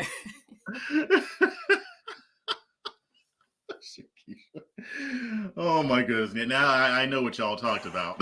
We had such a great conversation. Like that's my new friend. Good, good. She, Yeah. she's So got I think we she's got questionable taste in men, but I love her anyway. yeah, maybe a little bit. No, oh my gosh, she just gushes over you, which I love. I just love it so much. Well, But I oh, go think ahead. we just as black people took it further and white women didn't necessarily do that. When I think about Seneca Falls or, even the beginning of the feminist movement, I see white women fighting for rights and going home to their husband. Right. Yeah. So I've been thinking. I was speaking to Adam B. Coleman, and we were talking about the issue of fatherlessness. And Hmm. he brought something up that I thought was very, very profound, and I'm Hmm. still chewing on it. But I want to see what you think. So we were talking about, what caused it, and we always the first thing that we go to as conservatives is welfare. I don't Hmm. disagree with that. I don't disagree with that at all. I think that welfare had a very detrimental impact on the Black community. Um, Hmm. it did good too, but it also had a very detrimental impact on the Black family. But even more than that, and I don't want to put words in his mouth because he didn't say this. I don't think he said this, but I suspect he would agree with it. But he said the impact of feminism is really what caused it. And I'm like, I wonder. I think feminism may have had more of a detrimental impact on the Black family than even welfare did, Yeah, for sure. because of a lot of the stuff that you just talked about, and even more to it than that. Well, what do you think? I definitely agree. And I think it affected women and men Hmm. because even you think of the women, once they got rid of the man in the house, now she's the one raising the son primarily. And now you've raised the whole generation of men that reverence women like as if she is the be all end all. Hmm. And they don't even know how to function as men now. So it's like I do think feminism, especially when that second wave came through, like I understand women saying, hey, we're humans. We want to be able to vote. Like, Hmm. I get that one. But it seemed like when that second wave came through and you had it led by a bunch of lesbians, women that didn't even like men to start with for Hmm. whatever reason, some of them, of course, were sexually abused or, Right. mistreated or whatever. But those were the women that were like the loudest and leading the movements, even in the Black community. When we think of how much we love the color purple, well, we know that Alice Walker was a lesbian Hmm. and she didn't portray, there was like not really a Black positive man in the color purple. Harpo was a pushover. He didn't know how to put his foot down. He was, Harpo was a little bitch. Mr. was mad and Mr. Was abusing Celie. Mr.'s daddy just came across like as if he was a pig, he ain't like no Hmm. woman. You watch the Miss Suge's daddy be really mean to her because he felt like she was just out doing some other stuff. He wouldn't even speak to her until she starts singing and dancing in the church. It, Hmm. it was just like you just didn't see those positive role models in that movie, but we loved The Color Purple and we loved Alice Walker. We loved people like Nikki Giovanni, who we revered and looked up to, who was a lesbian. And it's just like these women were the loudest in the Black community. And I don't even think we really paid attention to what was happening at the time. We saw them as strong, we saw them as smart, we saw them as Hmm. powerful, but subtly they were putting things in our head that just took us away from the love of the Black man that we should have. And you think I'm 40 something, 47. And I I'm look still going at, to card you at the end of this. you said, what? I'm still going to card you later. Right, right. So I think now by this point, there's like at least two generations or three. You think I got a daughter that's 25 that we've been pushing this, I don't need a man. And I think it really started with that whole second wave just kind of changing things. And I forget the man, but he says it takes like 15 years to demoralize a generation or something like that. Mm. We've been able to see the effects that feminism has had on us as a people, and definitely the Black community for sure. Hmm. Men and women. Women feel like they don't need a man, and men have been so beat down that it's almost like, well, I don't want to be a man.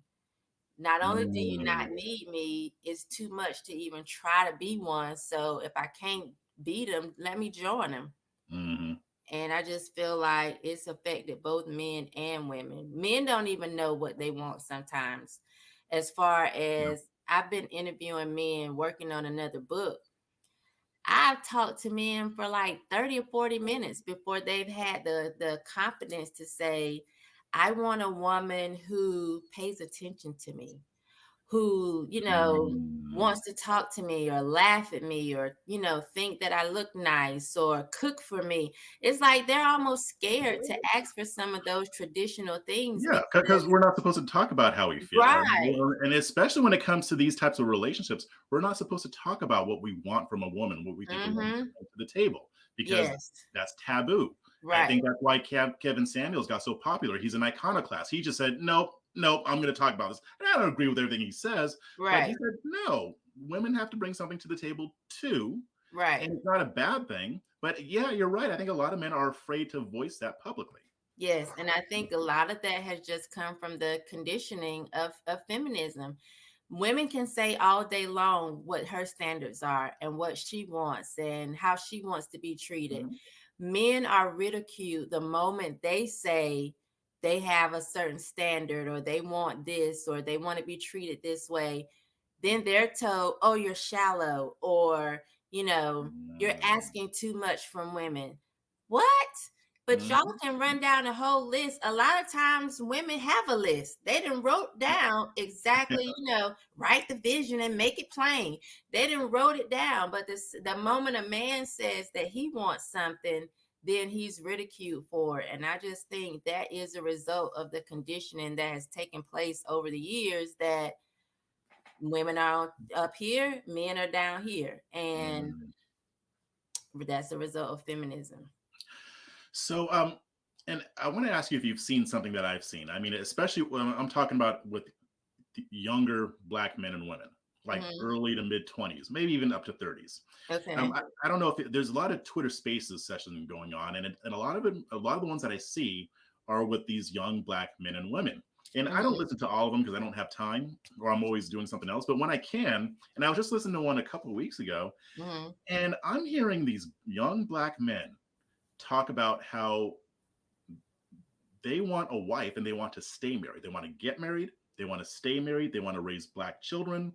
They want to raise a Black family. And they want a Black woman who's going to be, part. They're doing exactly what you're talking about, what they're not supposed to be doing. Right. And then I'm seeing a lot of young Black women saying, you know what, I want to get married. I want to have a husband. I want to bear Black children. I want to raise a Black family. I Hmm. don't want to be a single mom. I don't Hmm. want to be, and men are talking about, I don't want a woman who's for the streets and all of these traditional values that I hear them articulate. They don't Hmm. always say it the way I just said it, but I mean, when they're not arguing, when they're Right. not bickering, this is what I'm hearing them talk about on these spaces sessions. And I usually don't say anything, Hmm. but this last one I did because it got into politics a little bit. But I was amazed to hear this because I think I'm getting the sense that a lot of these folks don't want to make the same mistakes that their parents made and that their grandparents made. I mean, I was Hmm. raised by a single mom too. I had to know I'm the stereotype. I'm the statistic, right? Right. But I'm hearing these young Black individuals talk about wanting to have a traditional family. I want to protect my wife and my kids, and women saying, I want my husband to be a leader. I want him to lead me. Right. I'm hearing all these things that we know are right, but somewhere Hmm. along the way, they lost the way.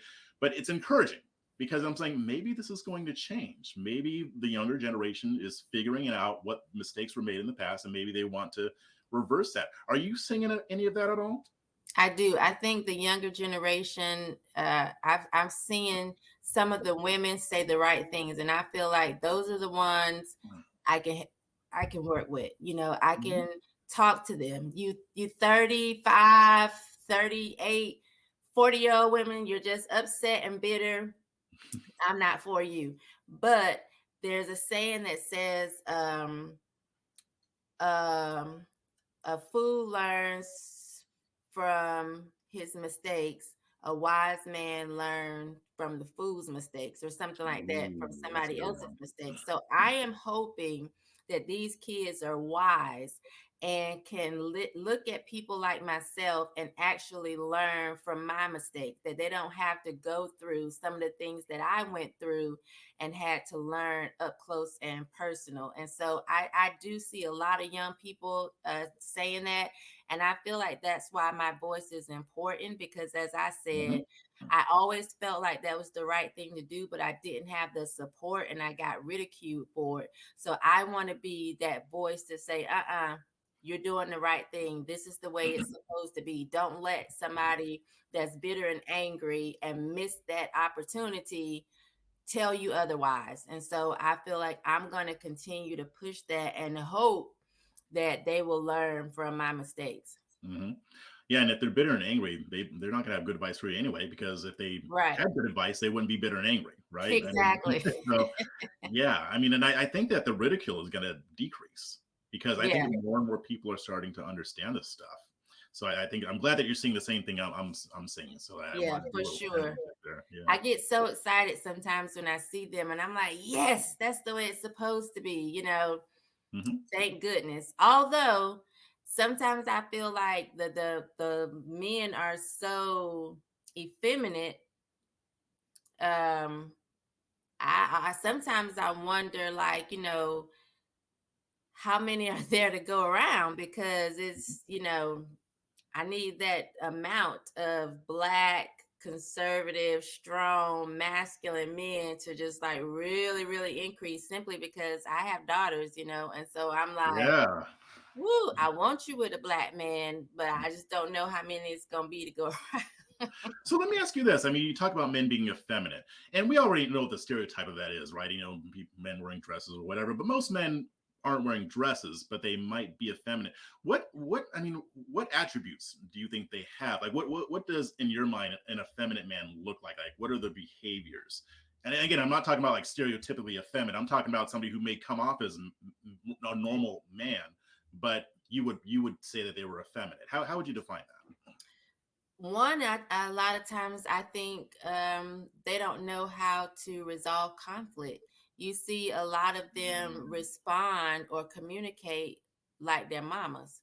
Mm, A man that likes to argue a lot, to me, is effeminate. That just wants to sit on social media and go back and forth, especially with the woman. Like, I'm not talking about having good conversation, a debate, but just want to mhm, be argumentative and name calling. And, mhm. a lot of that to me is Yes. bitch behavior.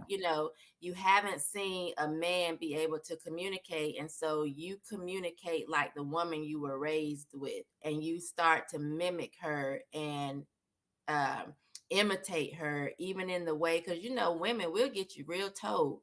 And so Mhm, you see a lot of men now mimicking that. They just want to get you told. They're not talking to Keisha. We brought up the instance where you had to step in and actually say something to the person, the female that kept coming after her. mhm, I saw that as very manly. Like, let me step in, let me put my foot down, let me be the man and kind of diffuse this situation. mhm. Some men would just want to bitch and go back and forth and find that funny, or want to add fuel to the fire. That's what women do, Right.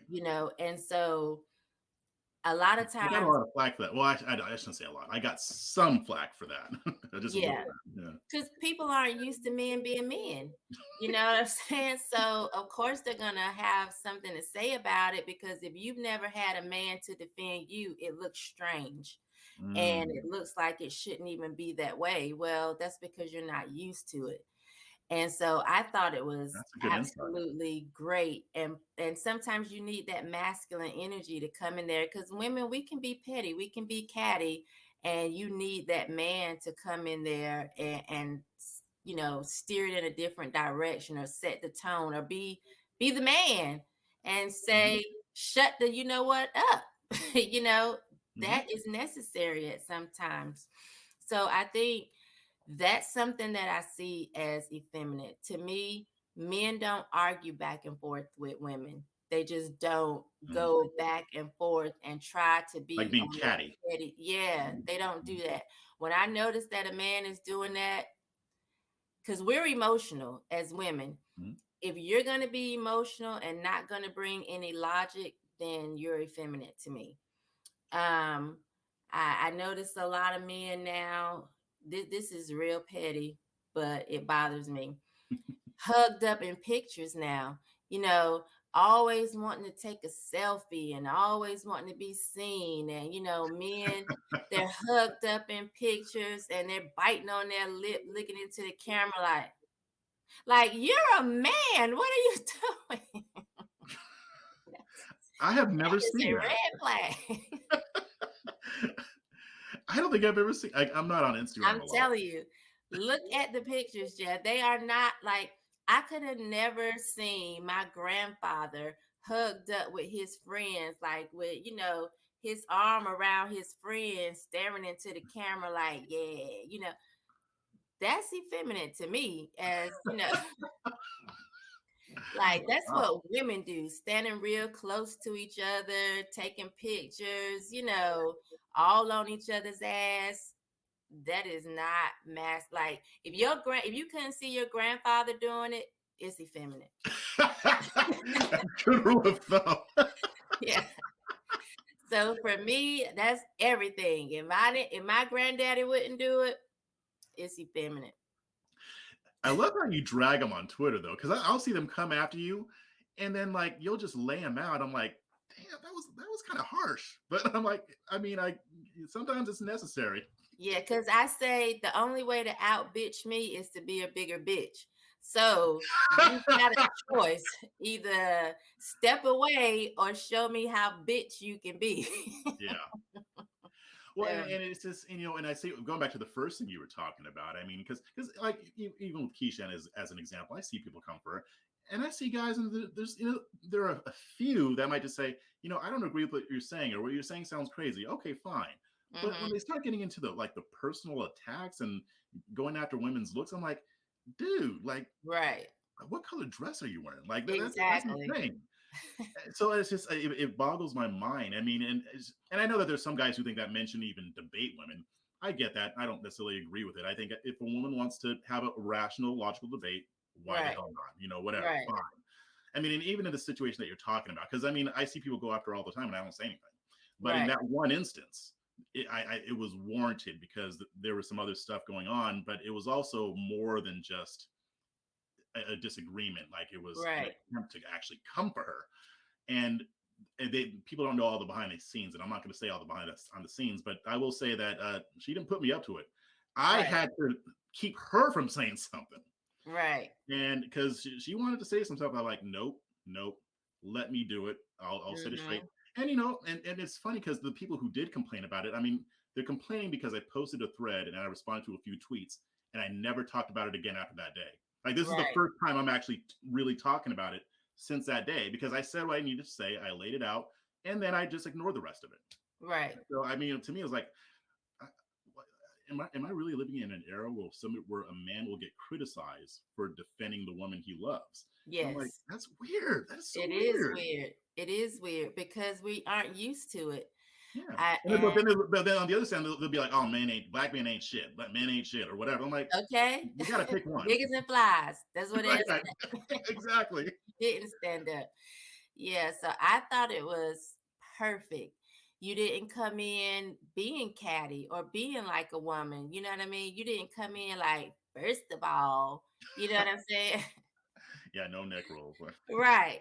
Sometimes I can just picture that in the way a man talks to me. I can just see him, and they say it wrong because it should be first of all. And then they'll say, first off. If you start your sentence like that, first off, effeminate.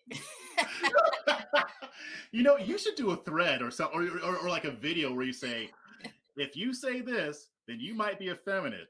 If you start your sentences with first off, you might be an effeminate man. That would be perfect. Yes, it bothers me so much. And I'm just like, I don't know how people don't see this. Another thing I don't like is, like, I don't mind a man that takes care of himself as far as grooming and stuff like that. But I don't understand why men feel the need to post pictures of their toes and stuff, like in the pedicure bowl, like, that's a little feminine to me. What? Wait. There are dudes out there posting pictures of themselves getting a pedicure. Yes, there are. And that is very feminine to me. There was a guy at the gym, I think it was Sunday, my daughter goes with me to the gym because I'm like, I want to be in shape for 50. And so he was in the way of the machine because he was taking a video of himself in the mirror. Just look, and I was thinking, that is so bitch. First of all, you're in the way of the machine. We're trying to work out, and you're sitting here taking a video of yourself in the mirror.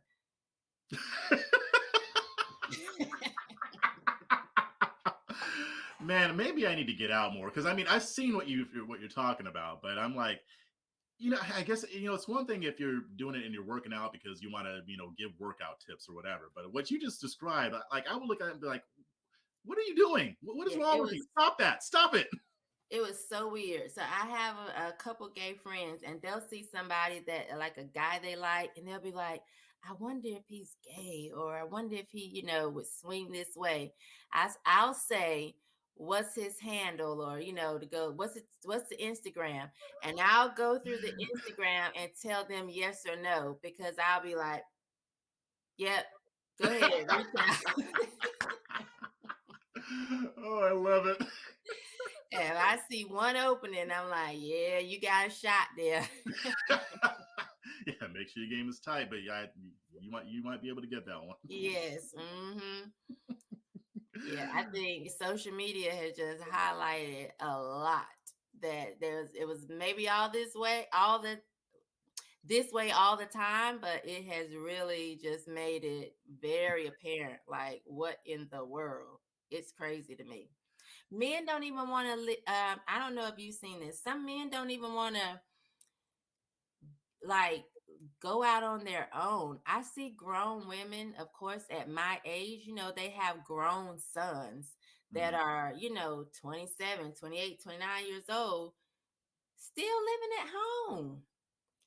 I was living on my own well before that age. Like because they don't want to, or No, because they have there's or because there's financial issues.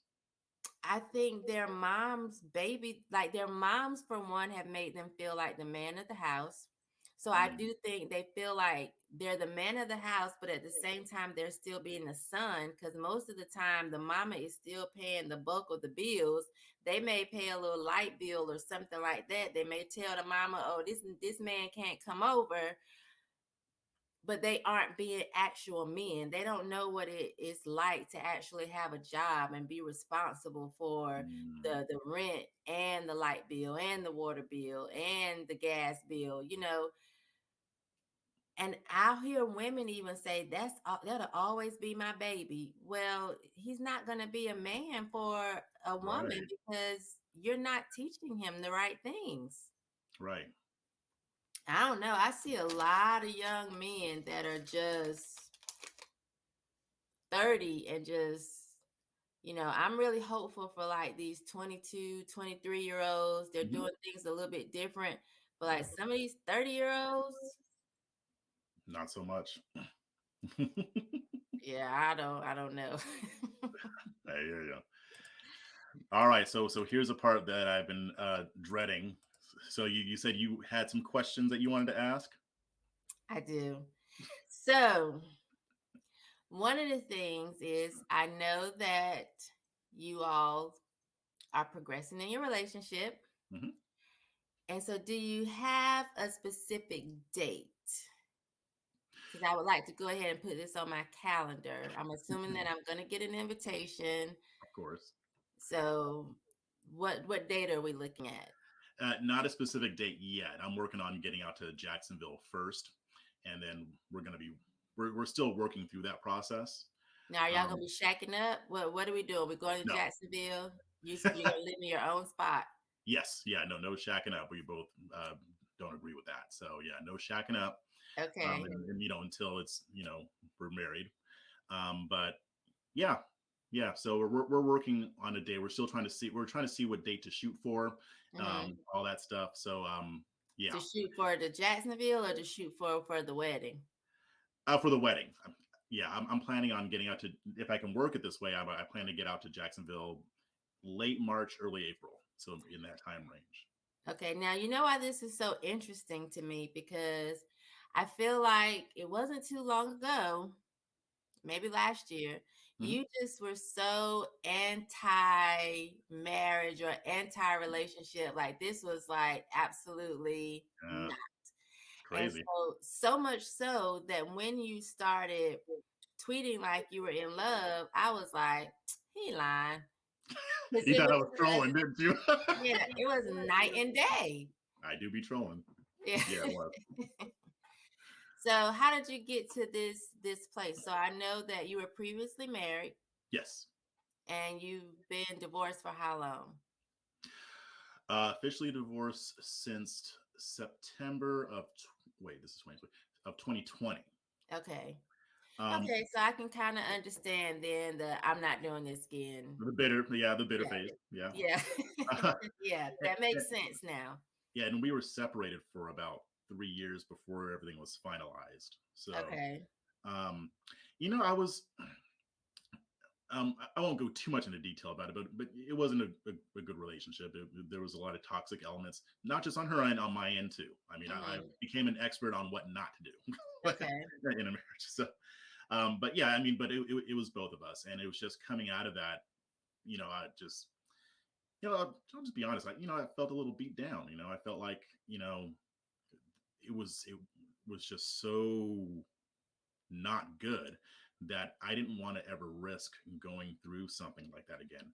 And even Right. after the divorce, things were really bitter. And I'm just like, first of all, I think, if I ever get to the point where I want to get married again, Mhm. it's going to be a while. It's going to probably be a few years because I don't want to go through that again.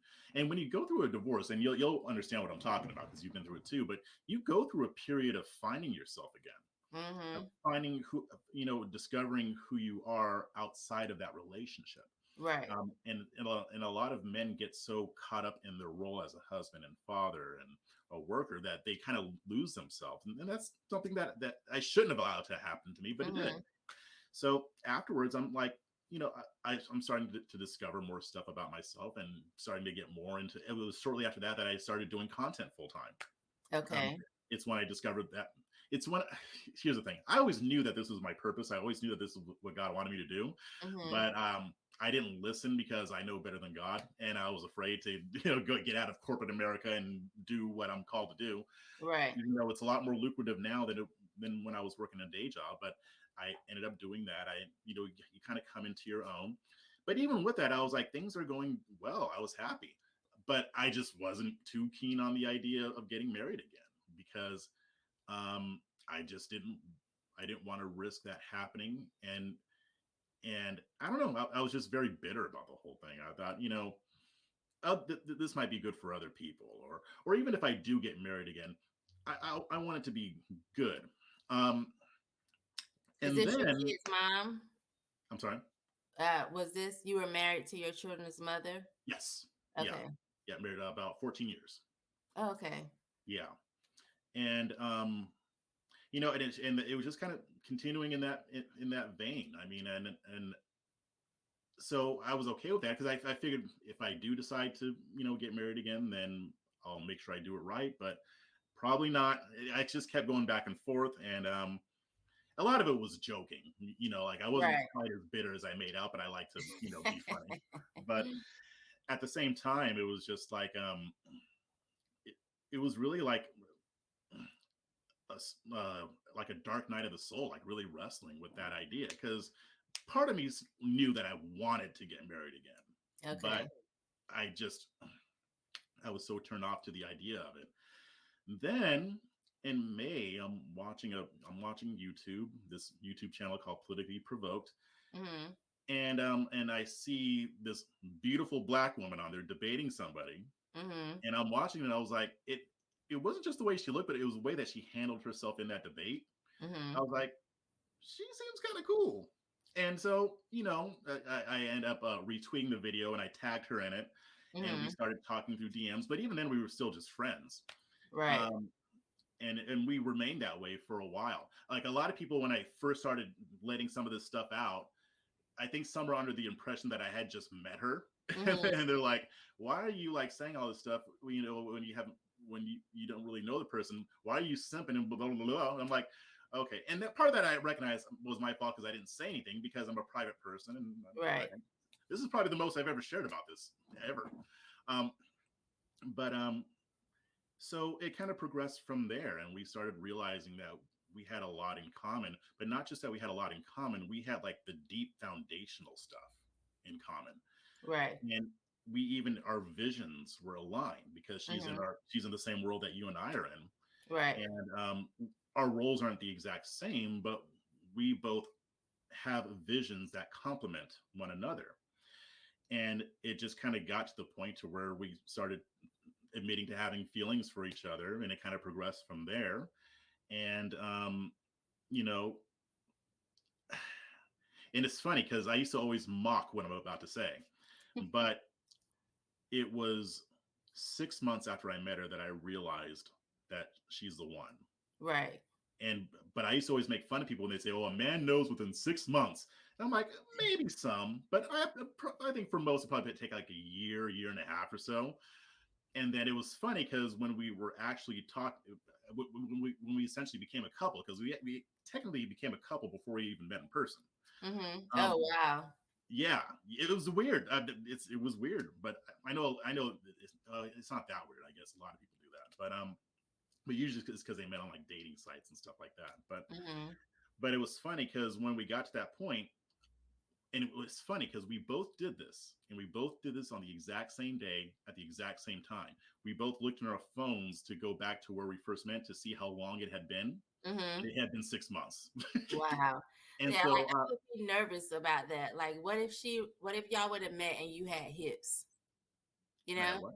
hips. Oh,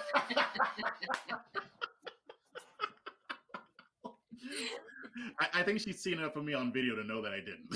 Oh, okay. I'm like, gosh, how does that work?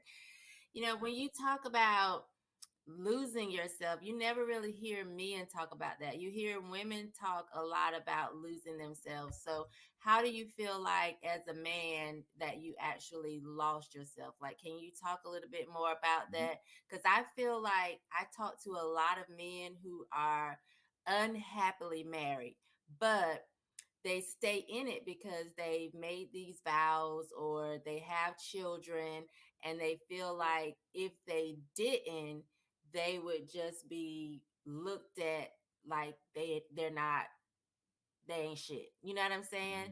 And so they will stay unhappy and miserable just because. And I think that more men need to hear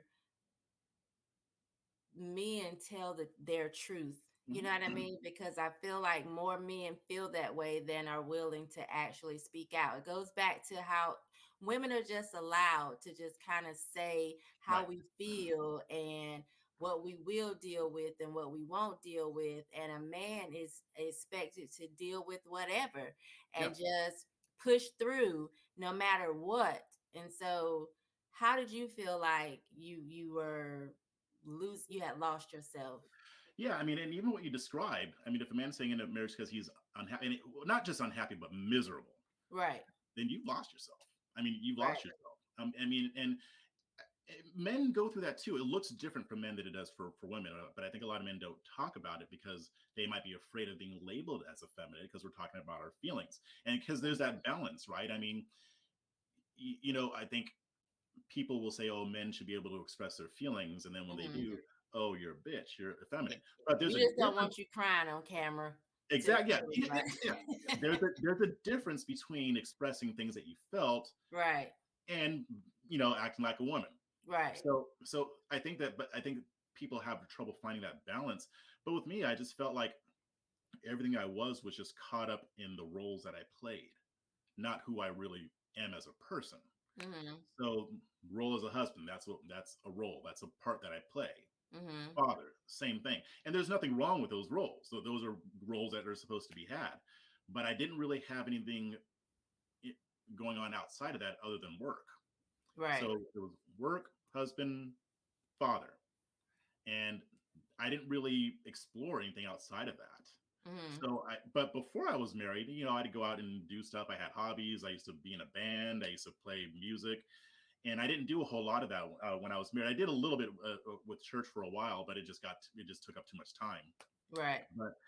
But I didn't really do much outside of that, and I think in that way I allowed myself to lose myself. I don't necessarily blame her for it because I allowed it to happen.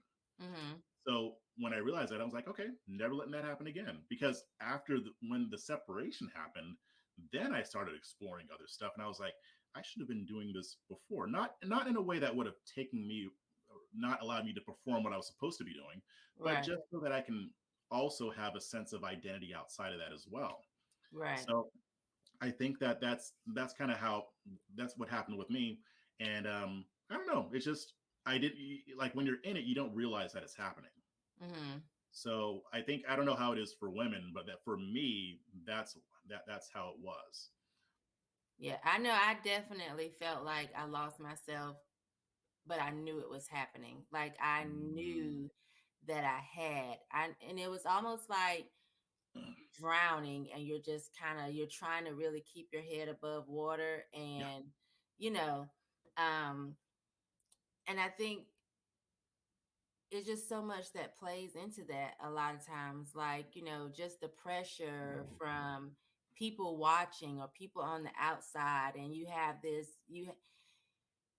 it's really, you have to find that balance between, I know that this is happening, mhm, but also some things are private. You don't ever want to expose that other person and make them look right, horrible just to justify your own feelings.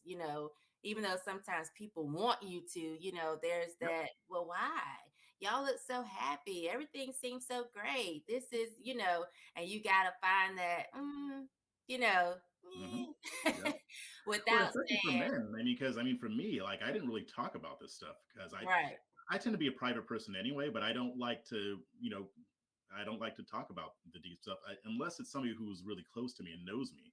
But right, yeah, I mean, and men in general don't like to emote or even talk about this kind of stuff because of they're afraid of how they'll be seen.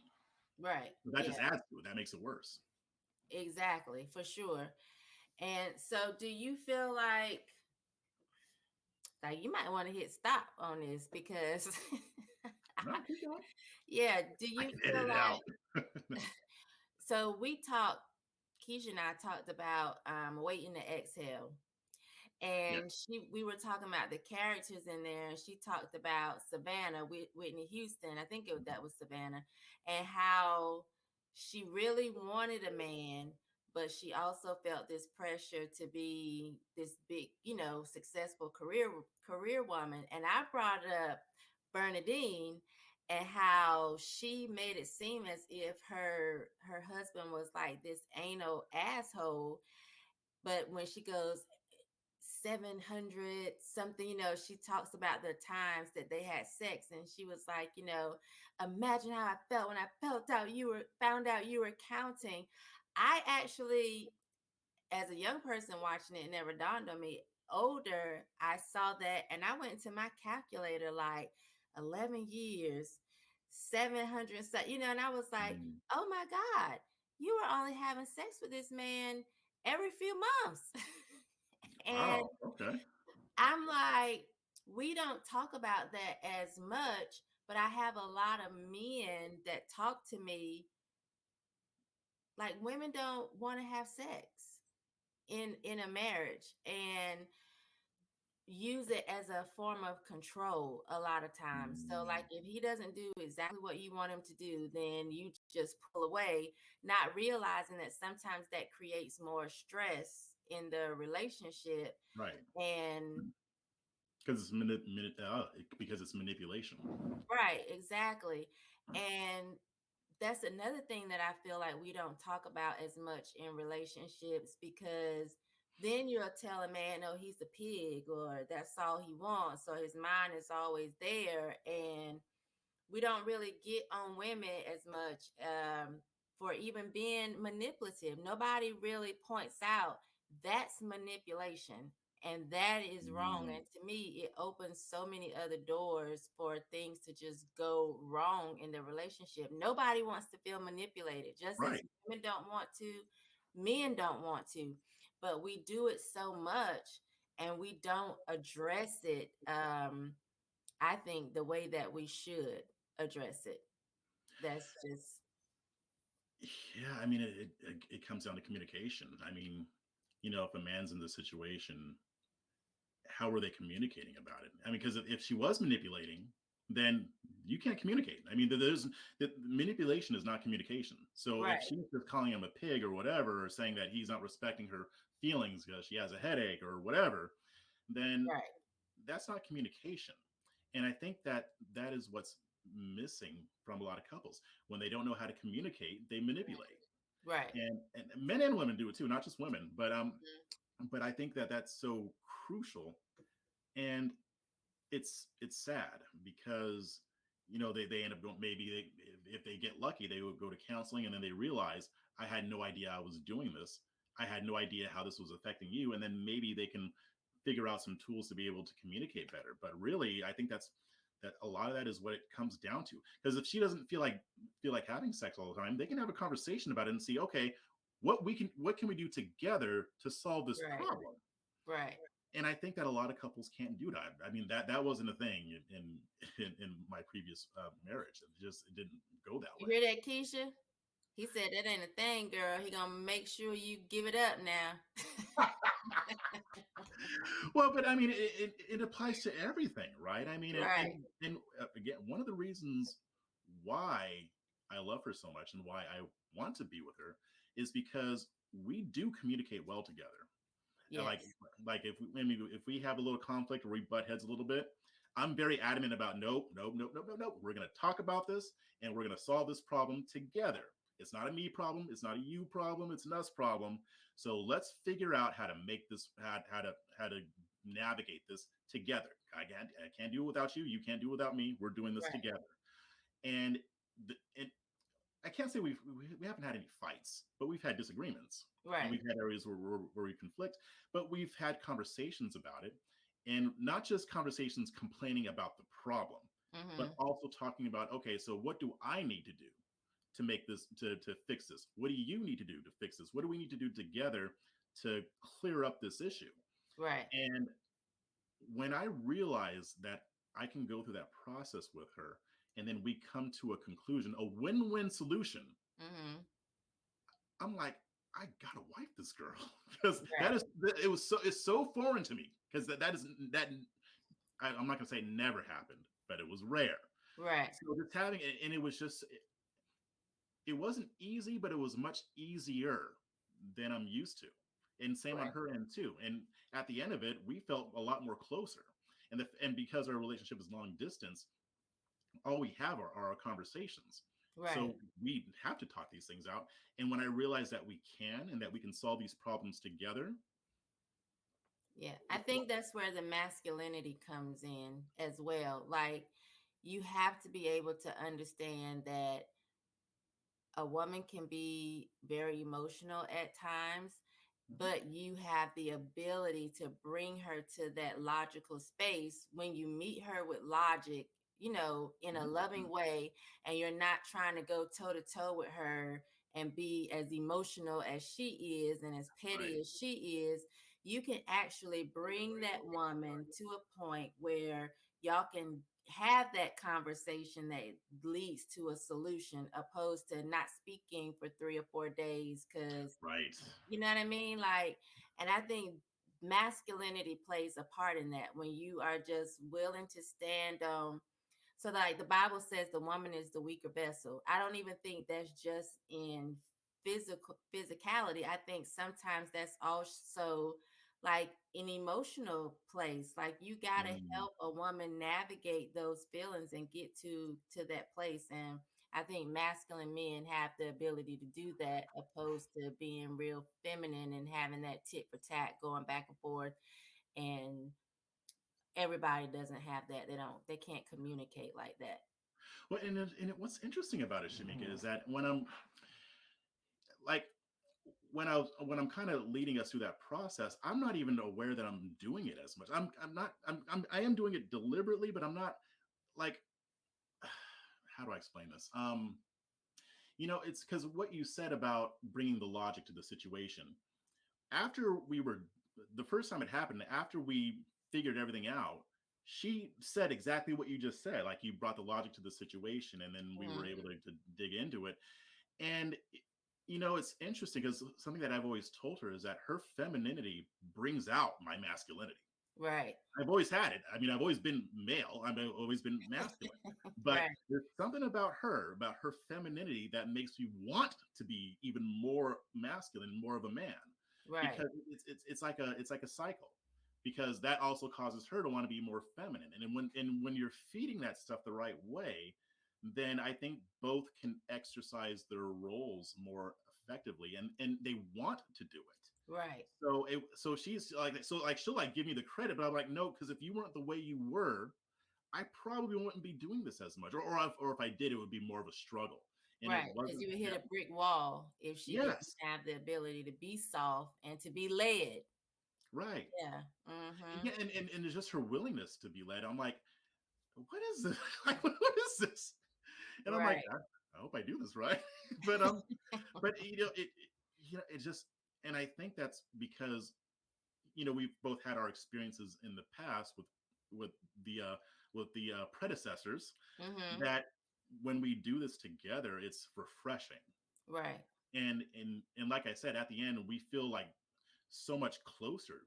It's almost like not, I don't want it to happen, but it's almost like, can we have some more conflict? Because I like the way this is feeling when we work it out. It's great. Right. And I'm like, this is what I've been missing. This is what, and I'm not the only one. I think a lot of couples miss this. They don't know how to problem solve Mm-hmm. together, because For they get their sure. pride in the situation, they get their ego, they want to be right, There's no and safety in it. It makes there's a difference when you feel safe. yeah, because there is a level of vulnerability. Like Right. me putting myself out there, like, what do I need to do to fix this? Basically, I'm asking her to tell me what I did wrong, or Right. even if I didn't do something wrong, what I could have done better. Right. That's vulnerability. For And sure. yeah, but it's just the understanding. The reason why I was able to do it with her, because I don't like dealing with this stuff. But one of the reasons that helped me, or one of the things that helped me, is the fact that I know that she's not out to hurt me. I Right. know that she wants to solve this problem just as badly as I do. Right. So let's do it. And a lot of couples do get into a space where they act as if the other person is the enemy. Like, and it's like, I'm not your enemy. We're doing this together. But some couples do get into that place where it's like you are fighting an enemy, or you Mhm. act as if you're fighting an enemy, which only creates more animosity. But both of you speak so highly of each other. Like, I'm just excited about watching this all. The same way you say you used to laugh at people that say 6 months. I don't think it takes that long. Just like I don't think it takes Mhm. that long for a woman to decide whether or not she's going to sleep with you. Like, she Right. knows, that doesn't mean she follows through with it, Right. quickly. But I think we know as women, like, you'll never have a chance. And Mhm. and I wish people would start to be a little bit more open and honest, and you could really skip a lot of heartache and just a lot of foolishness if you just be truthful and keep it naked. You're right. Keep it naked. Yeah. I mean, Yeah. especially if you're a couple, you have to be able to. And I'm talking specifically about communication. Don't get any Mm-hmm. ideas. I'm just saying, yeah, you got to be able to keep it naked with each other, because Exactly.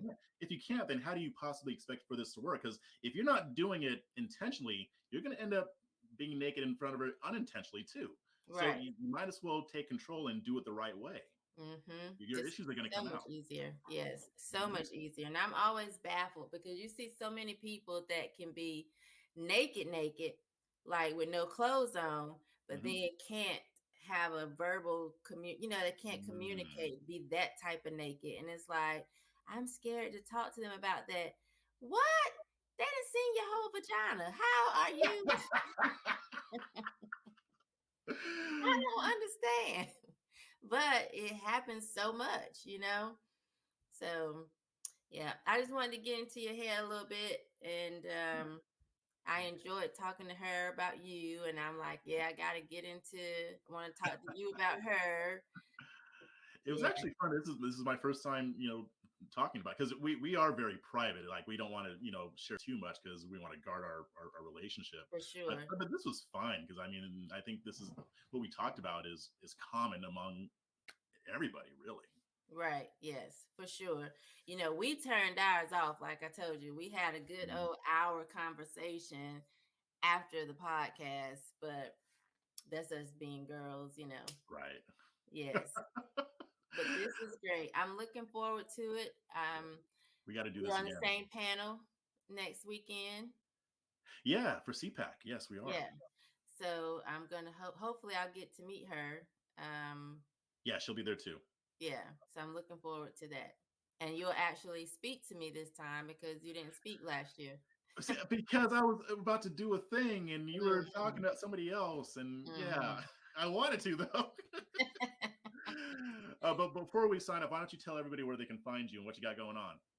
So I feel like if they go to shemekamichelle.com, you find me there. You find me anywhere. I'm in the process of updating the site so people can actually know like what events I may have coming up or what podcast I may be on. Right now, it just kind of points you to how to buy the book and social media sites, but I'm going to make it more so people can actually kind of sort of put their finger on me. Mm-hmm. And check me out on Fearless with Jason Whitlock. I'm on there a couple times a week. So Cut the Bull podcast. I'm a co-host for that. We normally That's a drop great those on podcast. Fridays. And I'm a spokesperson for the Walkaway campaign, and we're going to be relaunching in May for Mhm. is this the 3rd-year anniversary or 4 years? I can't keep up. It's at least Anyway, three. yeah, this might be year 4 because I think last year we didn't do an anniversary because of the pandemic. Um, so yeah, catch me on all of those places. Okay, great. Well, thanks for joining the program. We got to do this again. Yes, please. That was fun. All right.